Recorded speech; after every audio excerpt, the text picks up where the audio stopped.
இது கேவுரு நாற்று விட்டுக்கிறாங்க.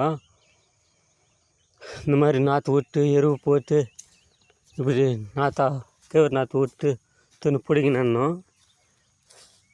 ஆனால் நம்ம இந்த மாதிரி பண்ணல. நாற்று பிடிங்கி நடணுன்னா கஷ்டம்னு அப்படியே அரைச்சிட்டோம். இதோ நம்ம அப்படியே அரைச்சதுனால இது முளைச்சிக்குது. நம்மளுக்கு ஃபஸ்ட்டு வாட்டி தெரியாத டிராக்டர் மின்னு அரைச்சிட்டோம். பாருங்க முளைச்சிக்குதுங்க. பாருங்கள் எவ்வளோ ஒத்த முளைச்சிக்குது. இந்த மாதிரி இறக்காத டிராக்டர் மின்னு அரைச்சிட்டு மளிகாத பூச்சி அதுவும் பயங்கவர்.